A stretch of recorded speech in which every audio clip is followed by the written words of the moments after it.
जो नक्सली दंतेवाड़ा और बस्तर में अपना आतंक मचा रहे थे, बंदूक की गोली से बात करते थे, आज वह सरकार की आत्मसमर्पण नीति से प्रभावित होकर पुलिस के सामने हथियार डाल दिया। वह भी एक दो नहीं बल्कि 71 नक्सलियों ने सुरक्षा बल के जवानों के सामने जाकर सरेंडर कर दिया। इसमें 30 कुख्यात इनामी भी शामिल हैं, जिन पर करीब 70 लाख रुपए का इनाम है। और जब इन्हें सामने मीडिया के लाया गया तो यह तमाम माओवादी बता रहे थे कि हमने बंदूक बदलाव के लिए उठाई थी, लेकिन बंदूक ने हमें सिर्फ खून और मौत दी है। हम अपने बच्चों को किताबें और कलम देना चाहते हैं, न कि गोलियां।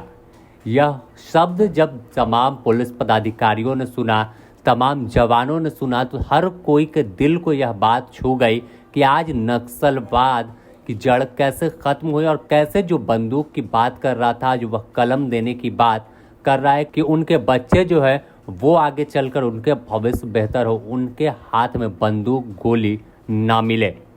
तो जिस तरह से अगर देखें तो छत्तीसगढ़ के दंतेवाड़ा बस्तर में लंबे समय से नक्सलियों का गढ़ माना जाता था और कहा जाता था कि ये वो इलाका है जहां लाल आतंक यानी लाल सलाम और लाल क्रांति की बात होती थी, यानी बंदूक के नाम पर सरकार चलाने की बात होती थी। यह जंगल में जब भी पुलिस के साथ मुठभेड़ हुई तो गहरी चोट जवानों को पहुंची थी, लेकिन बीते दिनों जिस तरह से तमाम कार्रवाई हुई, कई बड़े नेता जो नक्सलियों के थे वो ढेर हो गए, तो इसके बाद जो तमाम नक्सली है वो बैकफुट पर आए और धीरे धीरे अब इसी का नतीजा है कि तमाम हथियार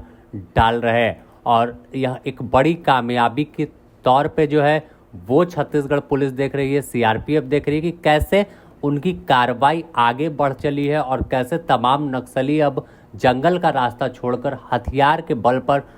अपनी समांतर व्यवस्था चलाने की बात ना करके अब सरकार के आत्मसमर्पण और पुनर्वास नीति से जुड़ रहे हैं और प्रभावित हो रहे हैं। यही वजह है कि अब इस तरह से तस्वीर सामने आई कि घुटने पर लाल आतंक हुआ और इनकी विचारधारा भी अब धीरे धीरे उस विचारधारा से प्रभावित ना होकर सरकार के विकास वाले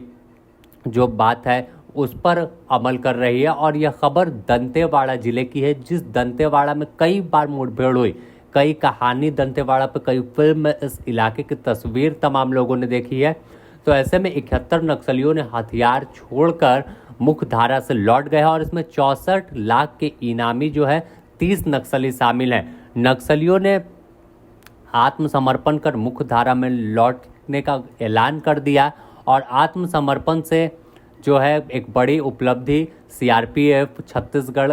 पुलिस को है और कई जो विंग नक्सल के खिलाफ काम कर रही थी, कई एजेंसी काम कर रही थी, उनके लिए अब इन तमाम नक्सलियों को सरकार की आत्मसमर्पण और पुनर्वास नीति के तहत कई सुविधा दी जाएगी। अगर इनामी नक्सलियों में देखें तो बामन मड़काम जो 30 साल का प्लाटून नंबर 2 है और इसके ऊपर 8 लाख का इनाम था। इसके बाद मनकी सलीमा मांडवी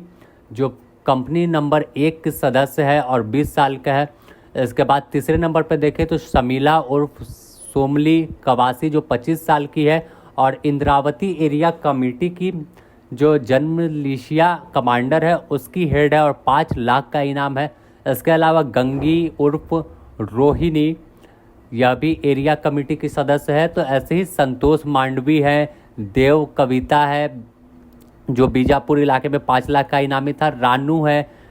हिड़मे कारम है, इस पर भी 2 लाख का इनाम था, विष्णु गुड्डी है, इस पर भी 2 लाख रुपए का इनाम था। तो लिस्ट काफ़ी लंबी है और तमाम माओवादी ने आज हथियार डालकर यह साबित कर दिया कि ज़्यादा दिन तक अब लाल आतंक नहीं चल पाएगा। और जो केंद्र सरकार ने, जो गृह मंत्रालय ने टारगेट अचीव किया कि रखा है कि